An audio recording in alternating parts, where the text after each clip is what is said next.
Hello again, everyone. Myself and Death are back again with yet another Team NV replay. This one submitted by Rossi. It is going to be a TVT. Now, we haven't seen this game. We don't know what's going to happen in it. All we know is that Rossi said it was an epic macro TVT. So, Rossi spawning as the red Terran on the upper right corner of Neoplanet S, and his opponent Mav in the lower left. Now, just before this game, we tried to do a little bit of research on Mav to find out if we could pick up on any of his competitive history. We think we found a little bit on Team Liquid. So this guy apparently played a lot of competitive Super Smash Brothers at MLG, and he played a lot of Brood War back in the day. So he played Terran in Brood War, decided to let that carry on through to StarCraft 2, and here we go. So funnily enough, this Mav guy is actually familiar with a very infamous player from the Southeast Asian server known as White Luxury, who is basically a map hacking douchebag. I mean, there's no other way to say it. Yeah. He's a cop. I mean, anyone that can stoop that low to map hacking in a video game, they've got something wrong with them. He's proud of it too. He streams doing it. It's retarded. Anyways, enough about cheaters. We've got both players opening up with Depot and Rax. There's no gas first, and there's no gas being taken yet. It'll be curious to see. Like, this is one of those maps where sort of anything goes. I mean, you see anything from Proxy 1111 Marine Rushes to Double Rax Reapers to One Rax Reaper expands, gas first builds. Just, it's one of those maps where literally anything can happen. I personally like it. It's a really fun map to play. Now we do see Rossi is taking 15 gas at the same time as Mav. So they're both going for sort of this delayed gas, and delaying the gas by 2 SCVs in terms of time allows you to get a faster command center while still getting your tech up relatively quickly. This is 100% mirrored so far, man. It's, yeah, even their crazy. scouts. Yeah. They're like passing by the opposite sides of the maps at the exact same time. It's like yin and yang. Yep, their Marines are popping out. Rossi chooses to be a bit more aggressive with his Marine. That could be a little bit risky if there was lots of Reapers coming out, whereas Mav is keeping his firmly on the high ground. But Rossi gets the better trade. He denies scouting. Mav can't even peek up the ramp. So Mav's sort of in the dark as to whether or not Rossi went gas first, and that's just his first Marine, whereas Rossi knows from seeing 2 Marines, and he did get up the ramp a little bit, he knows that Mav has gone for sort of a similar build to him. Alrighty, so there's the command center from Mav, and Rossi's got his down as well. This is still 100% mirrored, even with reactors on the way at the exact same time. And both of them will be adding their factories at roughly the same time. This is crazy, man. Yeah, this doesn't happen very often. And both of them giving each other like a big happy face, like, yeah, we're awesome, like we're actually playing a macro game, there's no cheese on this map. Yeah. No 888 Reapers or anything like that. Oh man, I started having to just go like a very specific gas first build, which is just safe against everything. Just because so many people that resort to cheese on North American ladder. It was frustrating. It's true. But yeah, I mean, we've got still the Marines coming out from both players. Now, Rossi is the sort of player that loves to play bio and really doesn't go mech very often.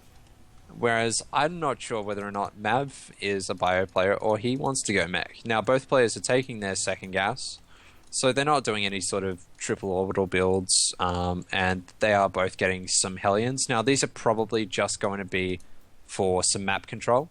Okay. And it's not indicative of whether or not they're going mech or not. A lot of bio players love to get Hellions out, even some mines just for map control. It's really great, especially on the ridges of this map. You can put some mines there, and if players push out, you know what's coming, and you can even get some like surprise hits off. Yeah. Or force scans, which is really valuable. Like if you have a mine and they have to scan for it, it's already paid off. And both players scanning the exact same time, the exact same location, seeing exactly what is happening in each other's bases. That's pretty crazy. Rossi did some great poking into those Marines, whereas Mav has 2 Hellions coming around. He doesn't get the clutch. Oh, he gets 1 shot off. So Rossi loses 1 Hellion. Mav loses Mav 2 lost 2, Hellions. yeah. Yeah, Mav lost 2, and Rossi only lost 1. But Rossi did lose a lot more Marines. So overall, Mav is ahead. These medivacs going to cross paths? Oh my god. What are the 2 odds, mines and a man? Marine. 2 mines and a Marine. Who drops 2 mines and a Marine? Whereas Mav's just like, yep, you know what, I'm just going to drop 5 Marines. It's pretty cool. It's like you see the Marine drop out, you're like, oh, thank God, it's not a mine. Oh, God, it's mine. Oh my god.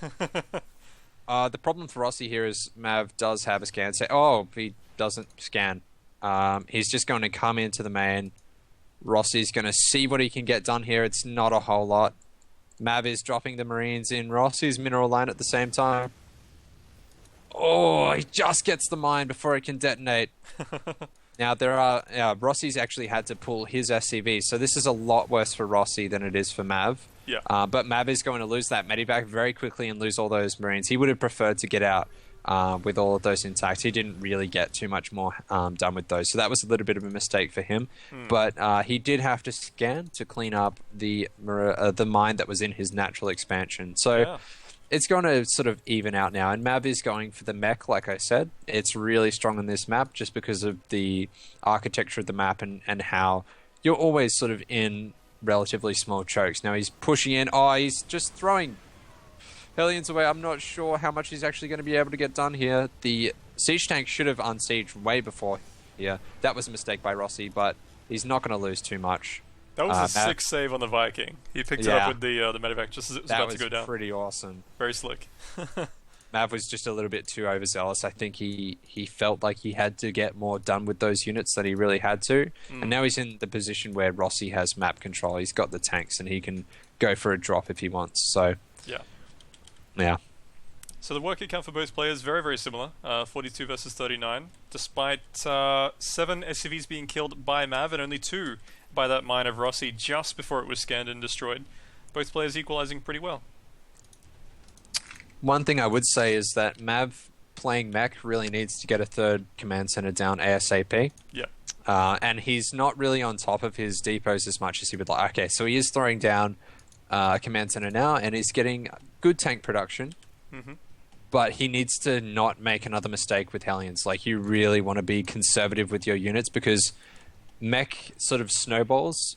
The larger your army is, it sort of grows exponentially in strength. And Rossi is going for a pretty big drop here with 7 Marines. Not 8. No, not 8. I mean, you can't do an 8 Marine drop. Rossi actually manages to get a Viking before the medevac goes down, so that's pretty big.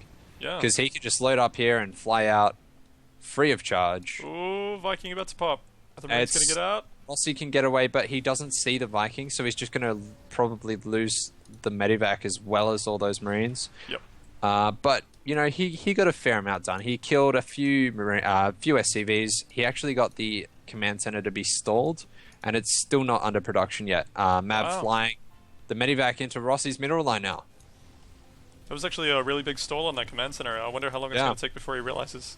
Oh, this could be a really those big SCVs. Hellion. Oh, they clump up on the tanks. He did not. Oh, that could have been so much worse. That could have been so much worse. He could have lost all of those SCVs and been quite behind at this stage. Mav doing a really nice job of just sort of multi-prong. Like, he's got 1 drop happening, and then he could have had his army moving into position a little bit sooner. If he was maybe like 5 seconds faster, he would have been able to get a much better position than this. Yeah, he's losing a little bit too much here. He doesn't even have those Hellions on hold position, so Rossi coming out ahead there, and it was really good by him to sort of move his army into that aggressive position. And now he's going to be able to clean up the rest of Mav's forces and have a lot of dominant map control, and be able to float out his command center. The one thing that he doesn't have, which you kind of want to have in this position playing against Mech, is really good upgrades. Yeah.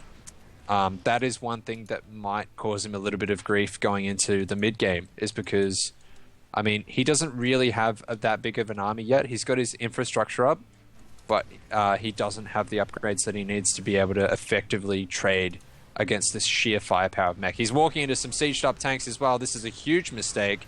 Loses all of those tanks for free. Bit sloppy there by Rossi.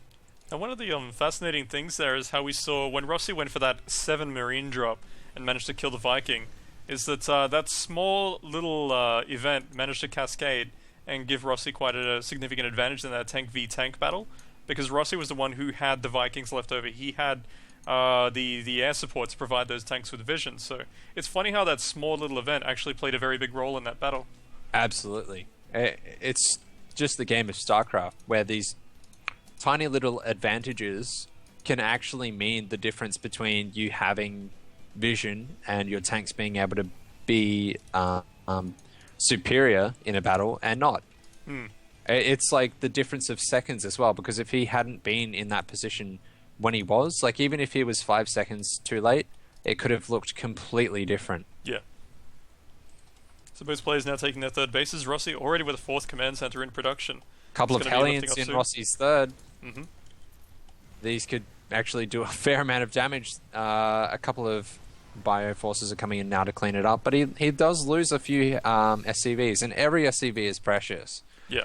Mav was a little bit slow to get this third of his set up, and Rossi does have 2 full medivacs this time, actually dropping a full load of medivac, killing a fair few SCVs.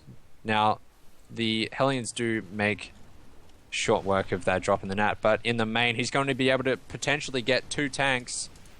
That was actually really nice by both players. I mean, Rossi identifying that the tanks were sieging up, picking up and dropping on them immediately, but also from Mav, immediately unsieging as soon as he saw that there was no second Marine falling out of the medivac. That was really sharp by both. Yeah, that was really fantastic. And now, Mav has 6 siege tanks and, 9 Hellions and 3 Vikings out on the map. And he's going to be able to have a bit of map control. Now, he should have slightly better Hellion production, I think, and that might make this push a bit ineffectual, because he doesn't sort of have that meaty backbone that he'd like to have at this stage in the game. But if he can get a good siege up here, and he does... Oh, he manages to pick off Rossi's Vikings. This could be absolutely huge. Rossi might need to burn way more scans than he wants to kill these tanks when he has his own. And Rossi, in the face of pressure, actually going for a big counterattack with some Bioforces on the third. Now, this is definitely going to make that third pick up. But at the same time, Rossi's losing all these SCVs in his own third. It's actually worse for the Bio player to lose his SCVs than it is for the Mech player to lose his, because Mech is all about gas, whereas Bio is all about minerals. And if you don't have the SCVs to be able to mine the minerals, it just puts you in this really bad place. Well, yeah, that's very true. Look at that, 45 workers killed by Mav now, only 28 by Rossi. Rossi trying to clean this up, but the Vikings are going to be able to land and basically take all of his stuff out. Most of these tanks are going to fall. 1 remains. The one good thing that Rossi has going for him is he has not lost that orbital yet at his third, and he does have a 4th set up already at the top left, which is pretty cheeky. It's actually quite funny, because that was the third that floated over and landed there when it was being attacked, and then he lifted the 4th out of his main and dropped that at the 3rd. So crazy. If these Hellions go up and check that 4th, it could be the difference between Rossi winning and losing this game, but the Hellions are just going to sit there and get cleaned up. That's kind of a shame. But Rossi actually has a small little hit squad sort of poking around. Mav is still really only mining from 2 bases. And it's kind of odd that he's choosing to make his new established base orbital rather than a planetary. You kind of want to have 3 bases as orbitals, and just the rest need to be planetaries as when you're playing Mech. Yeah. Rossi going for another flank on yet another base on the top side of the map now. Just all over the place with these Bioforces. I gotta say, that was a really, really high-stress situation for Rossi to be in. He's being sieged up between his natural and his third. His production facilities are within enemy tank range, and half of his forces are out on the map taking out bases and SCVs. So it's always a very, very difficult situation when you're kind of faced with deciding how much to commit to defending and if you can get away with launching an attack at the same time. One thing Rossi has done absolutely beautifully this game, and it's kind of like how you need to play versus Mech, is just having these small groups of forces and just like small groups of drops that he's been everywhere at once, and he's really made it so Mav hasn't been able to get that critical death ball that I was talking about up. Yep. He hasn't been able to get to that position where his army sort of snowballs in size and firepower. And Rossi's actually going to be able to take out this orbital, which is really huge. Yeah. Mav has not had the gas income he's wanted this game. He's banking minerals that he can't spend because he's just constrained by gas. Oh, And wow. this drop is going to be absolutely huge. Mav has, for some reason, put his Hellions into Hellbat mode, which is actually really bad. He wants those to be Hellions. Like, he doesn't have Medivacs to heal or drop them on Rossi's forces, so I just don't understand why he's decided to sacrifice his army's mobility. Well, it's a pretty interesting decision. Now, it is going to be cleaning up this drop in the main base very, very soon. He's not going to get the armory, or is he? Is he? Oh my god, that's going to be close. It might burn down. Mav is preparing it. We're going to have to keep an eye on that. The SCVs are going back out, so yeah, that is definitely going to burn down. That's gone. Wow. That's a shame. And look at this, an enormous bio army from Rossi actually approaching on the, what is this, the third, the fourth? I don't even know anymore. But there are 4 tanks waiting for him. That is a lot of damage, but the bio will be able to take out those tanks pretty quickly, and then this base might get sniped before it can lift. Yeah, this base is completely gone. Yeah. Or at least the SCVs are definitely going to die. Mav isn't really controlling the mech army properly. He's not sieging a couple of tanks and letting the rest do the work and then keeping his mobility. While Rossi is doing a fantastic job of just bullying Mav around and just having units in annoying places. It's just constantly like a thorn in his side. And he's established 4 bases. He's even making another command center to take a 5th. And he's just got so many units that he'll be able to absolutely crush Mav's force. But Rossi not paying attention, he gets a fair few of his forces actually taken out for free. Now Rossi did manage to snipe yet another base on the bottom side of the map while that was happening. But yeah, these losing his tanks and marauders to the vacant tanks sitting on the side there. Bit of a slip up. But at this stage, his economy is looking pretty damn good at 66 workers to 21. Rossi swinging that seesaw in a completely different direction with 76 SCVs killed now. Oh, wow. And he's going for a double drop on all those tanks, which are completely undefended. The turrets did not finish in time. The Vikings come back and actually taking out some of the Medivacs, which didn't fully unload. So that was a little bit of a mistake by Rossi. And Hellbat's in his mineral line taking out even more SCVs. Yeah. But Rossi is just... He's splitting his units and he's just going to charge forward and try and take out all these tanks, which are already bruised. Definitely taking them all out. And there's the GG called. Mav realizes his position is untenable. He has no army. He can't replenish it. And he is gone. That was a pretty crazy game, man. Rossi really showing when you're under pressure exactly how to swing the advantage back in your favor. He had forces all over the map attacking up to 3 different locations at some points in that game, showing exactly how to dismantle Mech. So, very impressive game. Yeah, if he didn't have those hit squads out, you know, the game could have looked completely different. We don't know how Mav plays when he's not being bullied around the map. Yep. If Mav had sort of had the headspace to be able to collect an army of even 150 supply on 3 or 4 base worth of gas faster, Rossi may well have been in a really bad position there. So, well played by both players, but definitely Rossi outplaying Mav. Yeah. Well, very entertaining, action-packed TVT there. Make sure you guys tune in. We'll have more coming soon.